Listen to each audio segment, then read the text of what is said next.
मैं उर्मिला सालुंखे। आज हम देखने वाले हैं 7वीं कक्षा से लेसन नंबर 3 अम्बा और भीष्म। यह पाठ्यपूरक पुस्तक 7वीं कक्षा के लिए है। लेसन का नाम है अम्बा और भीष्म। सत्यवती के पुत्र चित्रांगद बड़े ही वीर परंतु स्वेच्छाचारी थे। सत्यवती के पुत्र का नाम है चित्रांगद। वह कैसे थे? बड़े ही वीर परंतु स्वेच्छाचारी। स्वेच्छाचारी मतलब इच्छानुसार व्यवहार करने वाला। एक बार किसी गंधर्व के साथ युद्ध हुआ, उसमें वह मारे गए। उनके कोई पुत्र न था, इसलिए उनके छोटे भाई विचित्रवीर्य हस्तिनापुर की राजगद्दी पर बैठे। विचित्रवीर्य की आयु उस समय बहुत छोटी थी। आयु यानी उम्र। इस कारण उनके बालिग मतलब क्या? वयस्क। उनके बालिग होने तक राजकाज यानी राजकारभार भीष्म को ही संभालना पड़ा। जब विचित्रवीर्य विवाह के योग्य हुए तो भीष्म को उनके विवाह की चिंता हुई। उन्हें खबर लगी कि काशीराज की कन्याओं का स्वयंवर होने वाला है। स्वयंवर किसे कहते हैं? कि पति का चुनाव खुद करने का आयोजन, उसे कहते हैं स्वयंवर। यह जानकर भीष्म बड़े खुश हुए और स्वयंवर में सम्मिलित होने के लिए काशी रवाना हुए। सम्मिलित मतलब वहाँ पर जाने के लिए, वहाँ पर मिक्स होने के लिए। देश विदेश के अनेक राजकुमार उस स्वयंवर में भाग लेने के लिए आए थे। राजपुत्रियों को पाने के लिए आपस में बड़ी स्पर्धा थी। स्पर्धा यानी कॉम्पिटिशन। क्षत्रियों में भीष्म की प्रतिज्ञा की प्रतिष्ठा अद्वितीय थी। स्पर्धा मतलब होड़। प्रतिष्ठा का मतलब होता है सम्मान। अद्वितीय मतलब जिसके समान कोई दूसरा न हो। क्षत्रियों में भीष्म की प्रतिज्ञा और प्रतिष्ठा अद्वितीय थी। उनके महान त्याग और भीषण प्रतिज्ञा का हाल सब जानते थे। पता है ना उन्होंने कौन सी प्रतिज्ञा की थी? कि मैं आजन्म ब्रह्मचारी रहूँगा। इसलिए जब वह स्वयं मंडप में प्रविष्ट हुए, प्रविष्ट मतलब जब वह वहाँ पर चले गए, एंट्री किया उन्होंने वहाँ पर, तो राजकुमारों ने सोचा कि वह सिर्फ स्वयंवर देखने के लिए आए होंगे। सिर्फ मतलब केवल। परंतु जब स्वयंवर में सम्मिलित होने वालों में भीष्म ने भी अपना नाम दिया तो अन्य कुमारों को निराश होना पड़ा। उनको क्या पता था कि दृढ़व्रती भीष्म अपने लिए नहीं वरन अपने भाई के लिए स्वयंवर में सम्मिलित हुए हैं। दृढ़वर्ती प्रण पर टिकने वाले। वह अपने प्रण पर क्या थे? अड़िग थे। वह वहाँ पर इसलिए आए थे कि वह अपने भाई के लिए पत्नी का चुनाव करने के लिए वो स्वयंवर में सम्मिलित हुए थे। सभा में खलबली मच गई। चारों ओर से भीष्म पर फफ्तियाँ कसी जाने लगी। फफ्तियाँ कसना, मजाक उड़ाना। माना कि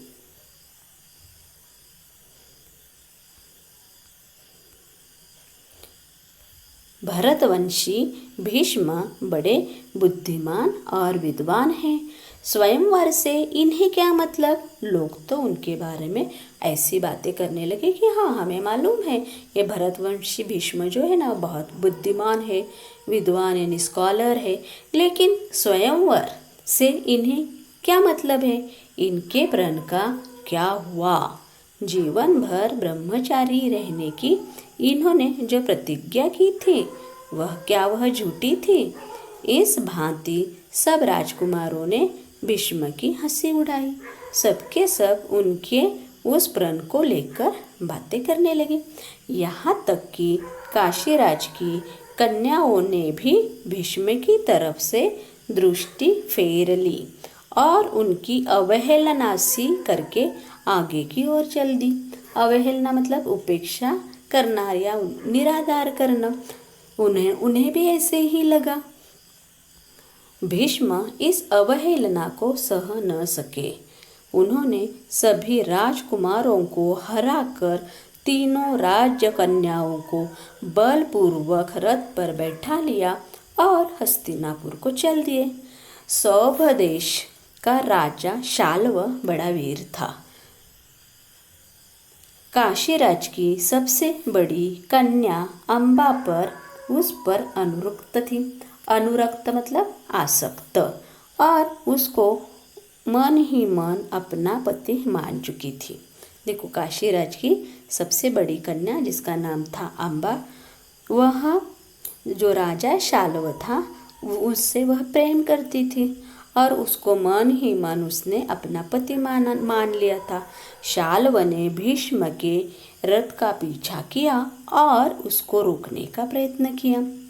इस पर भीष्म और शाल्व के बीच घोर युद्ध छिड़ गया। घोर युद्ध यानी बहुत बड़ा युद्ध। भीष्म ने उसे हरा दिया, किंतु काशीराज की कन्याओं की प्रार्थना पर उसे जीवित ही छोड़ दिया। भीष्म काशीराज की कन्याओं को लेकर हस्तिनापुर पहुँचे। विचित्रवीर्य के विवाह की सारी तैयारी हो जाने के बाद जब कन्याओं को विवाह मंडप में ले जाने का समय आया तो काशीराज की बड़ी बेटी अम्बा एकांत में भीष्म से बोली, गांगेय, मैंने अपने मन में सौभदेश के राजा शाल्व को अपना पति मान लिया था। इसी बीच आप मुझे बलपूर्वक यहाँ ले आए। मेरे मन की बात जानने के बाद आप मेरे बारे में अब जो उचित समझे करें। और इस प्रकार से गंगा पुत्र से उन्होंने कहा कि गांगेय, अम्बा ने कहा कि गांगेय, मैं सौभदेश के राजा शाल्व से ही प्रेम करती हूँ, उन्हें ही मैंने पति मान लिया है, लेकिन आप मुझे बलपूर्वक यहाँ पर लेके आए, तो अब क्या करो, आपको मालूम है, अगर आपको जो सही लगता है वह आप कीजिए। भीष्म को अम्बा की बात जची। भीष्म को अम्बा की बात जची मतलब बात सही लगी।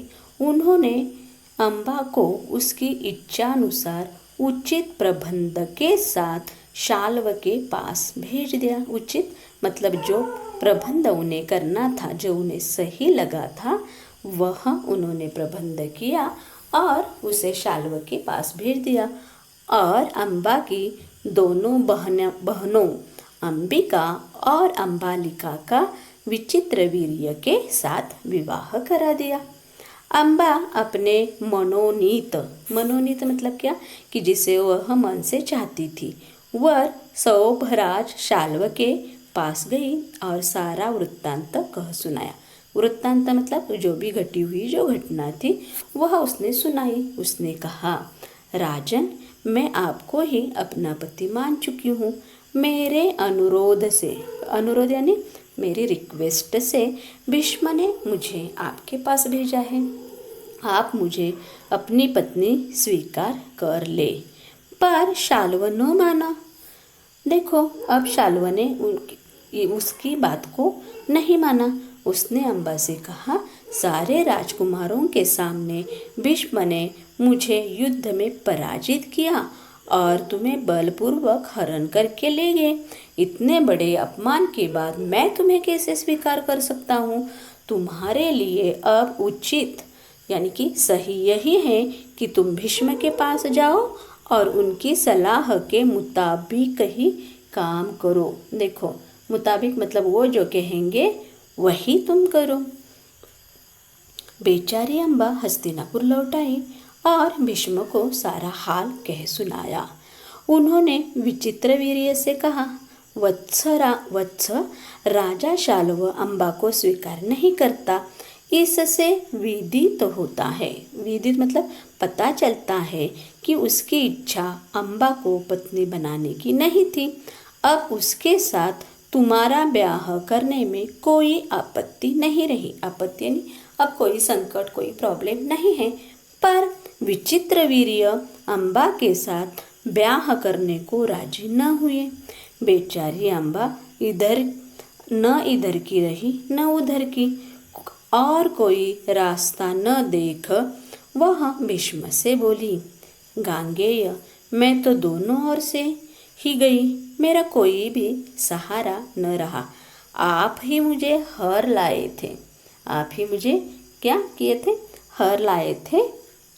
अतः आपका यह कर्तव्य है कि आप मेरे साथ ब्याह कर ले।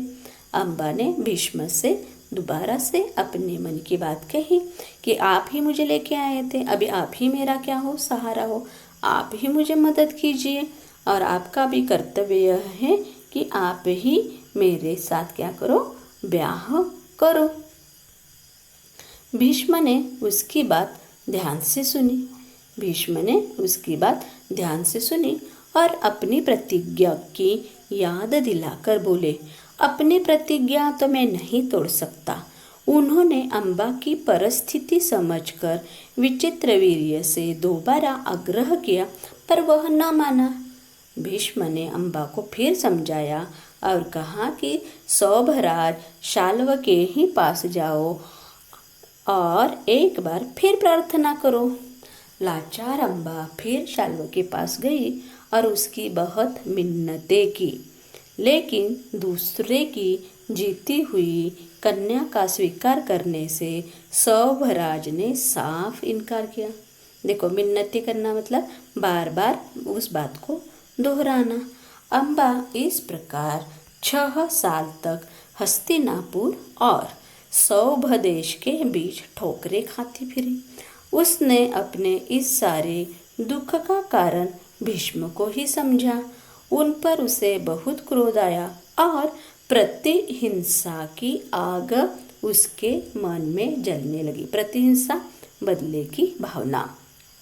भीष्म से बदला लेने की इच्छा से वह कई राजाओं के पास गई और उनको अपना दुखड़ा सुनाया। दुखड़ा मतलब अपना दुख सुनाया।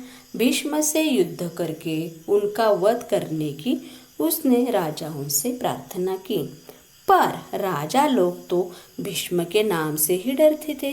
किसी में इतना साहस यानी धैर्य न था कि भीष्म से युद्ध करे।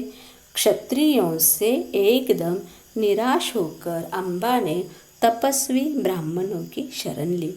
तपस्वियों ने कहा, बेटी, तुम परशुराम के पास जाओ, वे तुम्हारी इच्छा अवश्य पूरी करेंगे।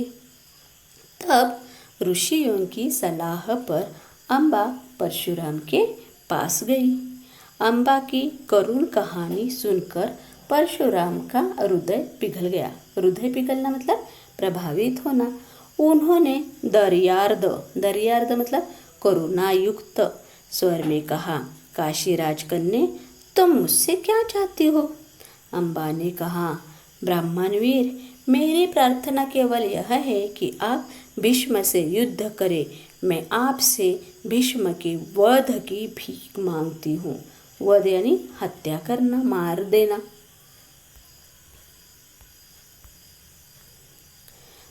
परशुराम को अम्बा की प्रार्थना पसंद आई।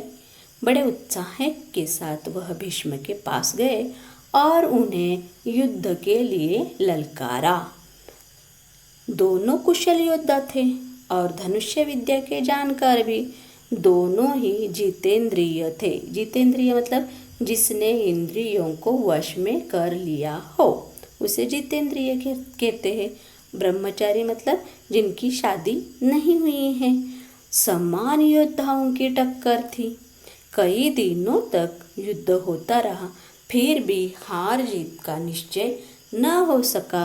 अंत में परशुराम ने हार मान ली और उन्हें अम्बा से कहा, जो कुछ मेरे वश में था, मतलब जितना कुछ मैं कर सकता था कर चुका।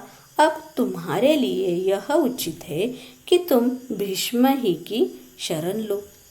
पर अम्बा ऐसे बातों से कब विचलित होने वाली थी। उसने वन में जाकर फिर तपस्या शुरू की और तपोबल से स्त्री रूप छोड़कर पुरुष बन गई और उसने अपना नाम शिखंडी रख लिया। जब कौरवों और पांडवों के बीच कुरुक्षेत्र के मैदान में युद्ध हुआ तो भीष्म के विरुद्ध लड़ते समय शिखंडी रथ के आगे बैठा था और अर्जुन ठीक उसके पीछे। ज्ञानी भीष्म को यह बात मालूम थी कि अम्बा ही शिखंडी का रूप धारण किए हुए, इसलिए उन्होंने उस पर बाण चलाना अपने वीरोचित यानी योद्धाओं के अनुकूल वीरोचित प्रतिष्ठा के विरुद्ध समझा। शिखंडी को आगे करके अर्जुन ने भीष्म पितामह पर हमला किया और अंत में उन पर विजय प्राप्त की। जब भीष्म आहत होकर पृथ्वी पर गिरे तब जाकर अम्बा का क्रोध शांत हुआ। आहत मतलब जख्मी होकर जब गिरे तब अम्बा का क्रोध शांत हुआ। अब हम देखेंगे लेसन नंबर 4 जिसका नाम है विदुर। लेसन नंबर 4 जिसका नाम है विदुर। विचित्र वीर्य की रानी अम्बालिका की दासी की कोख से धर्मदेव का जन्म हुआ था। विचित्र वीर्य की रानी अम्बालिका की दासी की कोख से धर्मदेव का जन्म हुआ था। वह ही आगे चलकर विदुर के नाम से प्रख्यात हुए। धर्मशास्त्र तथा राजनीति में उनका ज्ञान अथाह था। वह बड़े निस्पृह थे। वह कैसे थे? बड़े निस्पृह। निस्पृह मतलब क्या? बिना किसी लोभ या लालच, निष्काम। क्रोध उन्हें छू तक नहीं गया था।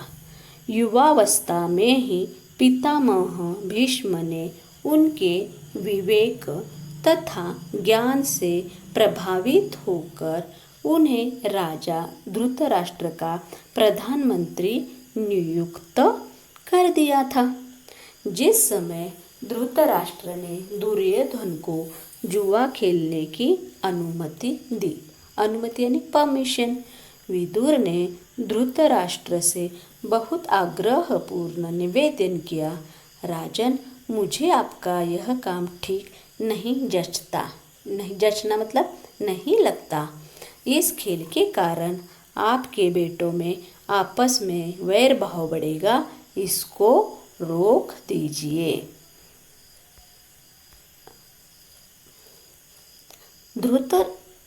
धृतराष्ट्र विदुर की बात से प्रभावित हुए और अपने बेटे दुर्योधन को अकेले में बुलाकर उसे इस कुचाल से रोकने का प्रयत्न किया। कुचाल मतलब गलत चाल। बड़े प्रेम के साथ वह बोले, गांधारी के लाल, विदुर बड़ा बुद्धिमान है और हम हमेशा हमारा भला चाहता आया है। उसका कहा मानने में ही हमारी भलाई है। वत्स, जुआ खेलने का विचार छोड़ दो।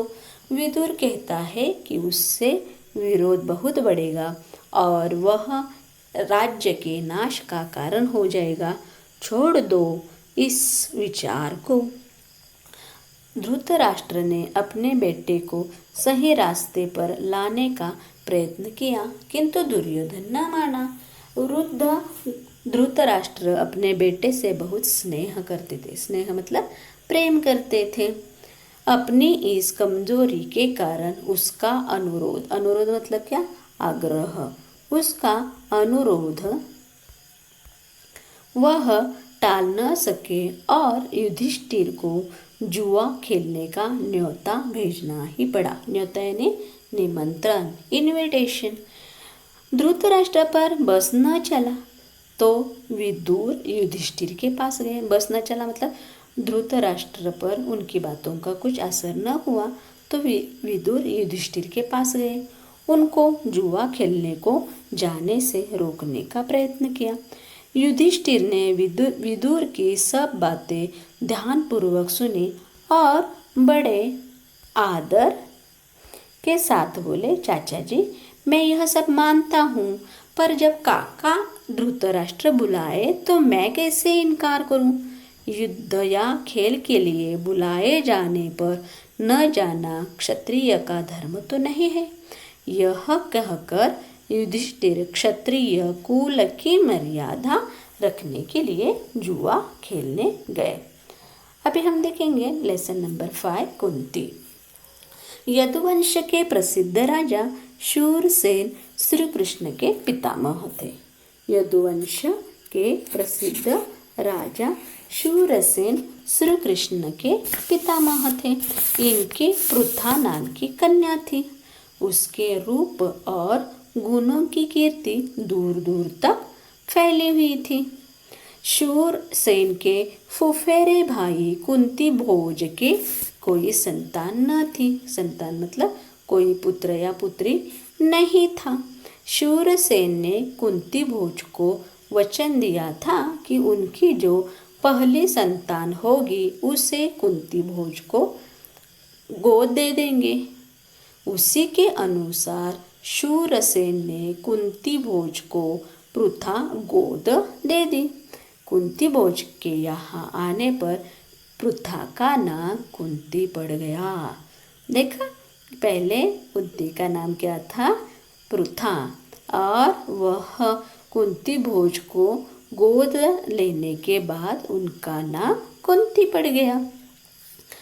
कुंती के बचपन में ऋषि दुर्वासा एक बार कुंती भोज के यहाँ पधारे। जब कुंती छोटी थी तब कुंती ने 1 वर्ष तक बड़ी सावधानी व सहनशीलता के साथ उनकी सेवा शुश्रूषा की। मतलब क्या कि उनकी सेवा और सभी प्रकार की उनकी जो भी उन्हें ज़रूरत थी वही सभी काम वह करती थी। उसकी सेवा टहल से दुर्वासा ऋषि प्रसन्न हुए और उसे उपदेश दिया और बोले, कुंती भोज कन्या, तुम किसी भी देवता का ध्यान करोगी तो वह अपने ही समान एक तेजस्वी पुत्र तुम्हें प्रदान करेगा मतलब तुम्हें दे देगा। इस प्रकार सूर्य के संयोग से कुमारी कुंती ने सूर्य के समान तेजस्वी एवं सुंदर बालक को जन्म दिया। जन्मजात कवच और कुंडल से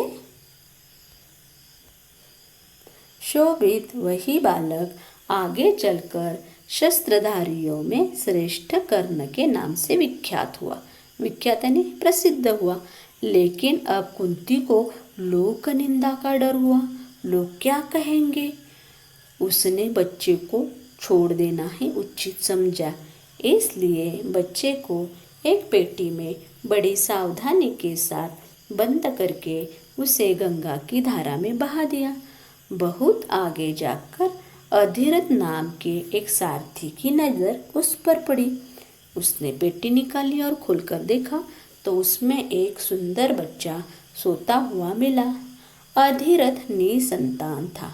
निसंतान मतलब उसका कोई भी बच्चा नहीं था। बालक को पाकर वह बड़ा प्रसन्न हुआ।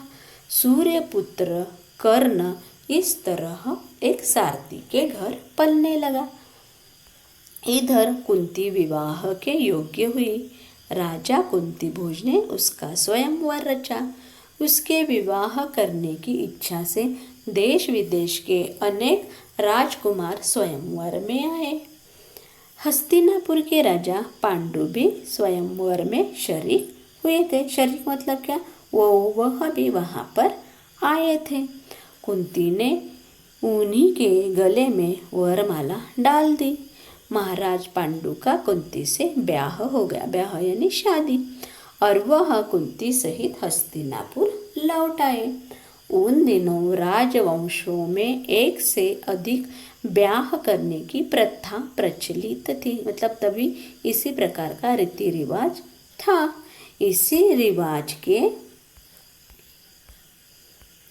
अनुसार भी पितामह भीष्म की सलाह से महाराज पांडु ने मद्रराज की कन्या माद्री से भी ब्याह कर लिया।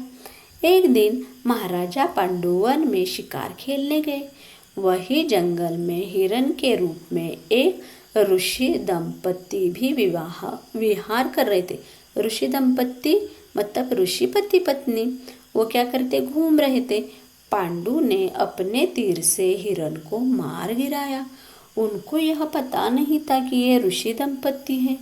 ऋषि ने मरते मरते पांडु को शाप दिया। ऋषि के शाप से पांडु को बड़ा दुख हुआ। साथ ही वह अपने भूल से खिन्न यानी उदास होकर नगर को लौटे और पितामह भीष्म तथा विदुर को राज्य का भार सौंपकर अपनी पत्नियों के साथ वन में चले गए और वहाँ पर ब्रह्मचारी जैसा जीवन व्यतीत करने लगे। कुंती ने देखा कि महाराज को संतान लालसा तो है, लेकिन ऋषि के शापवश वह संतानोत्पत्ति नहीं कर सकते। अतः उसने विवाह से पूर्व दुर्वासा ऋषि से पाए वरदानों का पांडु से जिक्र किया। उन्होंने कहा कि दुर्वासा ऋषि ने उन्हें कौन सी बातें कही थी, क्योंकि उन महाराज को तो पुत्र की इच्छा थी, लेकिन ऋषि का जो शाप था उस शाप की वजह से उन्हें पुत्र प्राप्ति नहीं होने वाली थी। इसलिए कुंती ने पांडु से दुर्वासा ऋषि ने जो उन्हें वरदान दिया था उसके बारे में उन्होंने उसको बता दिया। उनके अनुरोध यानी आग्रह, उनके अनुरोध से कुंती और माद्री ने देवताओं के अनुग्रह से 5 पांडवों को जन्म दिया। वन में ही 5 का जन्म हुआ और वही तपस्वियों के संग वे पलने लगे। अपने दोनों स्त्रियों तथा बेटों के साथ महाराज पांडु कई बरस वन में रहे। वसंत ऋतु थी। सारा वन आनंद में डूबा हुआ सा प्रतीत हो रहा था। प्रतीत होना, दिखाई देना, वैसे फीलिंग्स आना। महाराज पांडु माद्री के साथ प्रकृति की इस उद्गारमय सुषमा को निहार रहे थे। ऋषि के शाप का असर हो गया। तत्काल उनकी मृत्यु हो गई। माद्री के दुख का पार न रहा।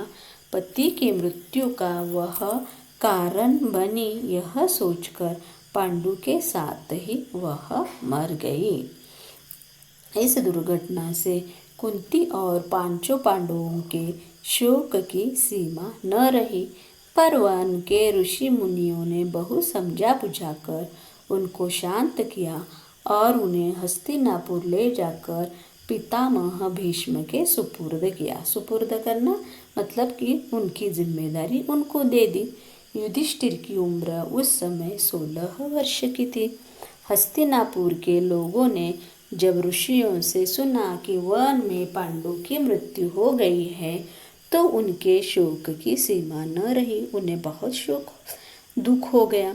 पोते की मृत्यु पर शोक करती हुई सत्यवती अपने दोनों विधवा पुत्र वधुओं अंबिका और अंबालिका को साथ लेकर वन में चली गई। तीनों वृद्धाएं कुछ दिन तपस्या करती रही और बाद में स्वर्ग सिधार गई। स्वर्ग सिधारना मतलब बाद में उनकी मौत हो गई।